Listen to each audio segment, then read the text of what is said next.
bavandimwe nkunda bo mu muryango wa Padiri Mawuri, Yesu Kristo akuzwe. Nagarutse kugira ngo twongere dusangire ibyiza by'ijambo ry'Imana tugaburirwa buri cyumweru. Turakomeza rero ngo tuhangana n'ubu bushyuhe inahangaha ntabwo byoroshye rwose, mukomeze mudusabire, ni nko kugenda mu muriro. Ubanza turimo twantisipa purgatoire, turamutse twitabye Imana banza tuzahita tujya mu ijuru. Ariko turaho biragenda, gusa ntabwo byoroshye iyo ahantu hose ubona abantu bamerewe nabi, ariko Imana ntabwo ijya itwibagirwa na rimwe, iduhora hafi nyine nk'abana bayo. Twavuga rero ko teme y'iki cyumweru ari isengesho, gusenga cyane tutarambirwa. Gusenga cyane tutarambirwa. Twabibonye mu isomo rya mbere, Aburahamu babagabo bari bamusuye, kandi twari twabonye ko ari Imana ubwayo yari yamusuye, iherekejwe nyine Imana mu butatu yari yamusuye. Hanyuma barangije nyine kuganira, bamaze kumusigira na ya promesse, bakomeza bagana i Sodoma. Aburahamu yasigaye aganira n'Imana, ariko bakaganira bagira, yari afite diru zikomeye yagombaga kubwira Imana, kuyisaba kugira ngo agerageze gukiza amagara y'abantu b'i Sodoma. Arensista rwose, arahatiriza, aratitiriza, ahera ku bantu 50 birangira agejeje ku bantu 10. Rwose haramutse habaye abantu 10 bakunda Imana b'intungane bari muri Sodoma, Imana ishobora kugirira impuhwe Sodoma ntiyirimbure. Isengesho rero ni isengesho rihoraho, isengesho rimwe na rimwe risaba ko dutitiriza, ariko Imana rwose yacu iratwumva. Imana iratwumva. Kiriya kiganiro Aburahamu yagiranaga n'Imana mu isengesho kitubera urugero. Niyo twaba twumva ko Imana itatwumvise, burya hari impamvu bitatwumvise, kandi impamvu ijyana no gushaka kw'Imana. Burya Imana izo gushaka kwayo kubitureba, tureke igukore, ariko twebwe dukomeze tuganire nayo. Ni ibintu byiza kubona Aburahamu yaragendaga akaganira n'Imana amaso ku maso, hanyuma ariko mu cyubahiro cyinshi agakomeza agatitiriza, Imana ikamwumva, ikamuha ibyimusabye. Mushobora kumbwira, ni yari Aburahamu? Twebwe turi abanyabyaha. Aburahamu yari intungane? Turi abanyabyaha, yego nibyo, ariko twibuke yuko twapfuye muri Yesu Kristo, ni mu isomo rya kabiri, hanyuma tugapfa muri Yesu Kristo, tukazukana nawe mu buzima bushyashya. Dukomeze rero dusenge. Turi abanyabyaha yego, ariko abanyabyaha bababariwe n'Imana, abanyabyaha bababariwe n'impuhwe zitagira urugero z'Imana idukunda, Imana iduherekeza, Imana kandi idashaka ko turimbuka, ahubwo ishaka ko tugira ubuzima bwuzuye, ubuzima buzira umuze muri yo. Bavandimwe, turi abanyabyaha, ntabwo turi intungane nka Aburahamu, ariko mu kwemera dufite amaraso ya Aburahamu, kuko ni umubyeyi wacu mu kwemera. Dushobora kumwigiraho gusenga, tukumva yuko twasohoka mu byaha byacu. Ibyaha byacu twabisohokamo ku bwa batisimu yacu, rwose twabisohotsemo, twarapfuye na Yesu Kristo, turazukana. Twashobora nyine kubasha natwe gutakambira Imana, byaba ngombwa tukanayititiriza tutarambirwa, bikarangira nyine Imana iduhaye ibyo tuyisaba. Ariko mbabwire, ntabwo Imana, kubera ko idukunda cyane, ntabwo izareka tuyititiriza cyane. Ahubwo rimwe na rimwe iduha ibyo tuyisaba, ntabwo rimwe na rimwe, ahubwo kenshi Imana iduha ibyo tuyisaba, ahubwo ikanarenzaho, kubera ko urukundo rwayo ni igitangaza. Urukundo rwayo rugenda ruturongoje imbere igihe cyose. Gusenga gusenga dufite urugero kuri Aburahamu, dufite urugero no ku bandi bantu benshi cyane mu mateka ya kiliziya batunganiye Imana. Batisimu rero yaduhaye, nahoze mbivuga ni no mu isomo rya kabiri, batisimu yatumye dupfana na Yezu Kristu. Hanyuma kubwo kwemera kwacu, mu kwemera mu mbaraga z'Imana, tuzukana na Yezu Kristu mu bugingo buzira icyaha. Maze rero turwane n'icyaha, turwane n'icyaha. Batisimu yaradusukuye, ariko marerezuma ibyaha turongera tukabigwamo. Twongere tuvalorize isakaramento ry'imbabazi, twumve yuko iyo twinjiye mu mbabazi, Imana inatwumva kurushaho, kuko gusaba imbabazi Imana bituma twegera Imana, bigatuma cya kiganiro cyacu nayo kitagira ikintu kitambika imbere, kuko burya ibyaha bigenda bituganisha kure y'Imana, kandi Imana yashatse guturana natwe. Imana yashatse guturana natwe, Imana yashatse kuba muri twe imbere mu mutima wacu. Ibyaha rero bituma aho kugira ngo tureke Imana iduturemo, ugasanga turagenda tuyitaza, kandi ibyo ngibyo ntibikabe, kuko ni ugushaka kwa Sekibi. Ahubwo tureke ugushaka kw'Imana kube ariko kudukorerwamo cyangwa kudukorerwaho. Batisimu rero, batisimu yadukijije ibyaha, yego twarapfuye tuzukana na Yezu Kristu, kubera ko kwemera nyine kutubwira ko imbaraga z'Imana zamwuzuye mu bapfuye, nibyo.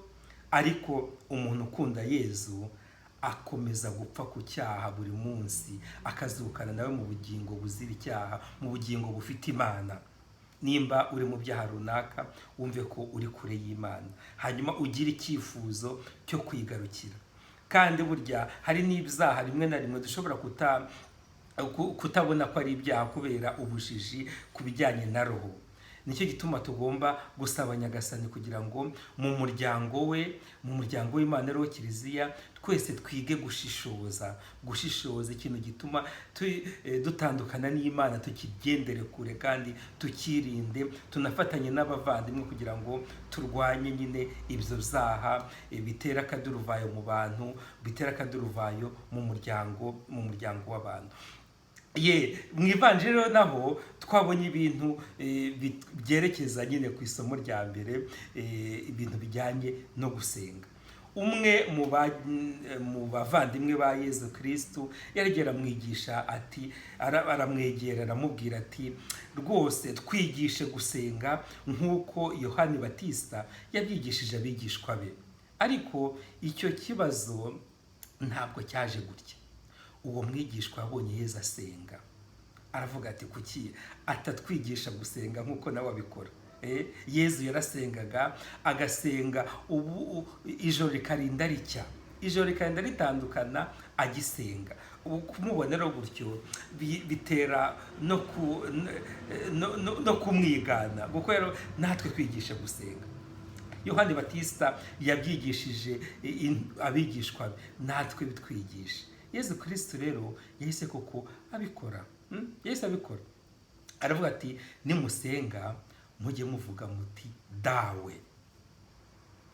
Isengesho rya dawe uri mu ijuru, icyo kintu nicyo ryazanye nk'agashya.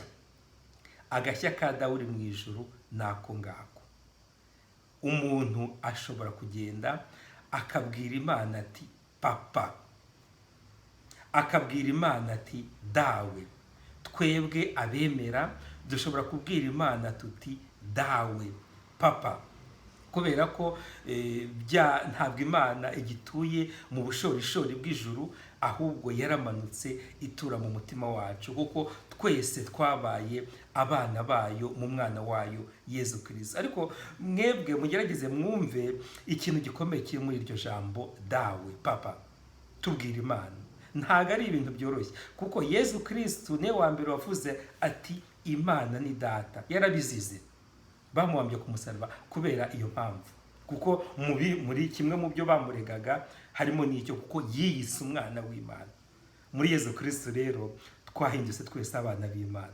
Dushobora no kuruvandika turedurwa abana nyine bashobora kuruvandika ku mubyeyi wabo, kuko Imana ni umubyeyi wacu, Imana ni umubyeyi udukunda, twaramumenye kubera Yezu Kristu. Bityo rero twibuke yuko nyine uwo mubyeyi dukunda tugomba kumusanga tukamwisanzuraho, tumubwira ngo papa, tumubwira tuti dawe, kuko ni ibintu byiza. Ntabwo ari ya Mana ikiri mu bushorishori abantu batinya, ahubwo ni ya Mana umubyeyi w'impuhwe, umubyeyi w'amahoro, umubyeyi w'ubwiza, kandi ibyo bintu byose atunze nk'abana be nabyo ni ibyacu.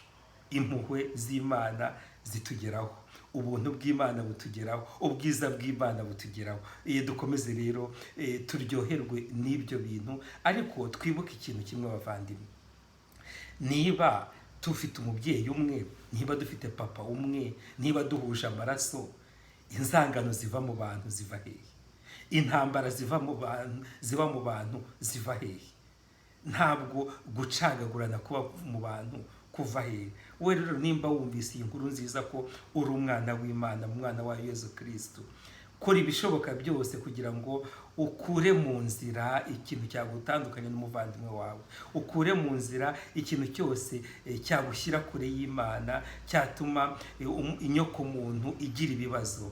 Kuko nimba we mu gace uri gato urimo ibintu bigenze neza kubera ko wamenye Imana, n'isi ngari izabyungukiramo kugira ngo nyine ibashe kugarukira Imana, kandi koko ibashe kubaka isi mu rugero nyine rw'Imana, mu rugero Imana itanga nk'umubyeyi, nka papa wacu twese.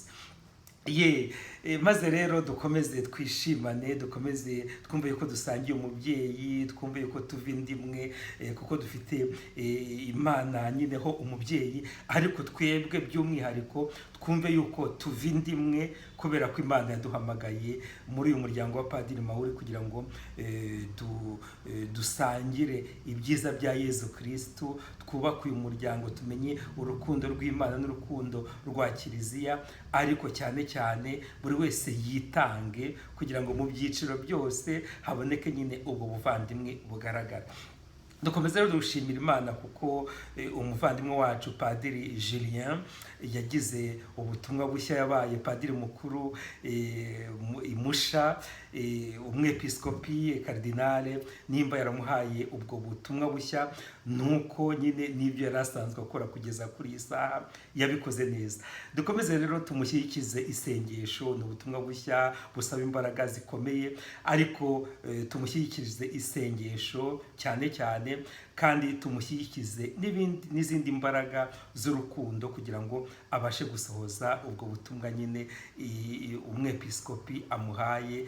Umwepiskopi ni ahagarariye Imana muri Kiliziya, nimba rero abumuhaye no kuvuga ko ni ubutumwa Imana imuhaye byanze bikunze, kandi kugira ngo abusohoze neza nuko nkatwe nk'abavandimwe tumushyikiza isengesho, tukamushyikiza n'izindi mbaraga z'urukundo nyine mu rugero Yezu Kristo akomeza kubitubwirizamo.